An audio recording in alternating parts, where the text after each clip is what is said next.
Hey, it's Jessica DaMassa with WTF Health. What's the future of health? I am talking to the who's who of health tech and healthcare innovation. And here I am at Vive catching up with Alex Mearsberger and Antoine Williams. They are the co-founders of the Advancement League. Hey, guys. Hello. Thank you for having us. All right, so for those who are not familiar with the Advancement League, tell us what you guys do and the impact that you're making here in healthcare. Yeah, so the Advancement League is the only membership platform dedicated to career development and community impact. We're also known for throwing the Young Health Leader Summit, which takes place every year, and it'll be this year, August 3rd through the 5th, in Raleigh-Durham, North Carolina.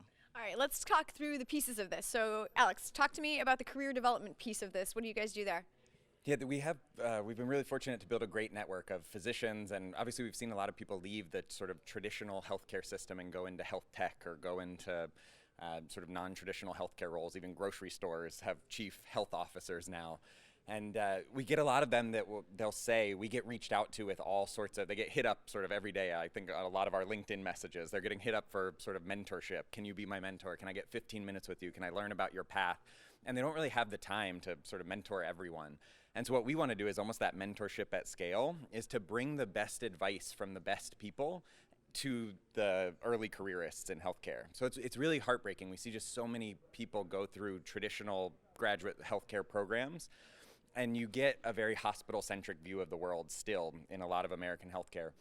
And so it's really difficult once you start going through a career progression and you say, hey, I don't like this, and sometimes you just don't know what you don't know. And so if we can be that on-demand sort of best advice on the career path side, or like a career concierge, that if you need help negotiating, if you need help thinking through, should I join a startup, should I stay on this traditional path, when should I do this, that's who we want to be and that's who we are. All right, and so it's not necessarily even tied to like being like young and first entering into the space. It could be for somebody who has worked for 20 years but is now new in healthcare, right? Absolutely, young in spirit. So when I'm not immersed in startups and techs and dressing in jeans, I transform into a hospital administrator. So I'm a vice president of operations, and I intimately understand healthcare, and I actually love operations. We're meeting more and more individuals that don't want anything to do with traditional healthcare roles. We're meeting more and more founders that are successfully raising funds and trying to fill those gaps with innovative thinkers and can't find them. The Advancement League is the connection to fill those gaps.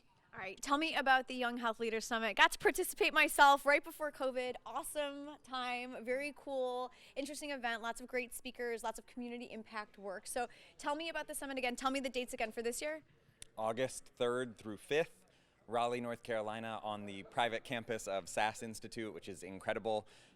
Side note, it was where Iron Man 3 was filmed, part of Iron Man 3. So if it's good enough for Tony Stark and the Marvel Universe, it should be good enough for all the young health leaders out there.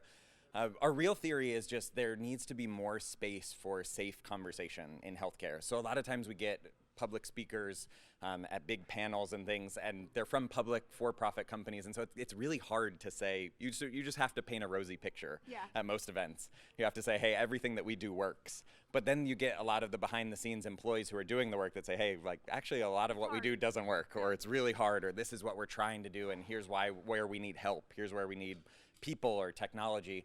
And so what we try to do is really create safe space conversations. So 20 to 30 people, a panel of 4 people who are more leading the discussion, and sort of that question and answer, open honesty.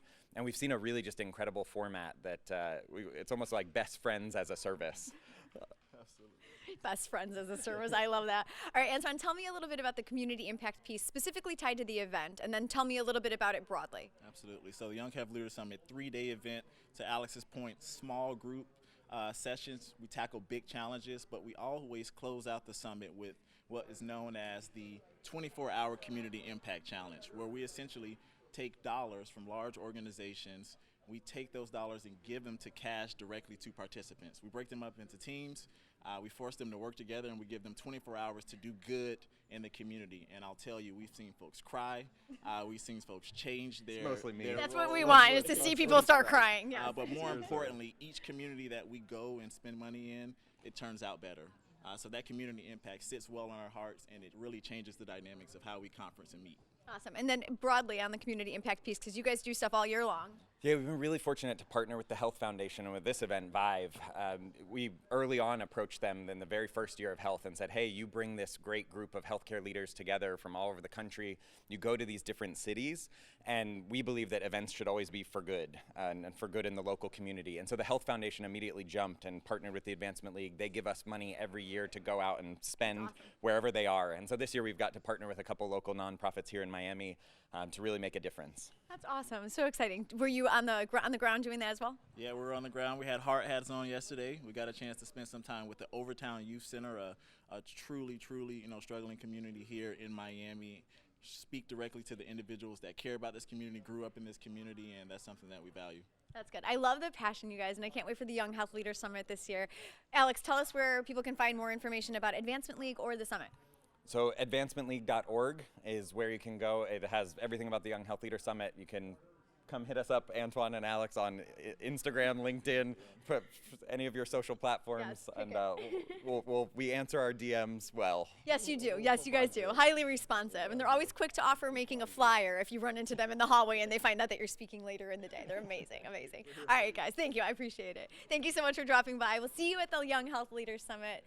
I'm Jessica DaMassa. Thank you so much for joining us. If you want more interviews with the who's who of health tech as they're changing the way that we do healthcare, check out my YouTube channel over there at youtube.com/WTF Health. Talk to you guys soon. Thanks again.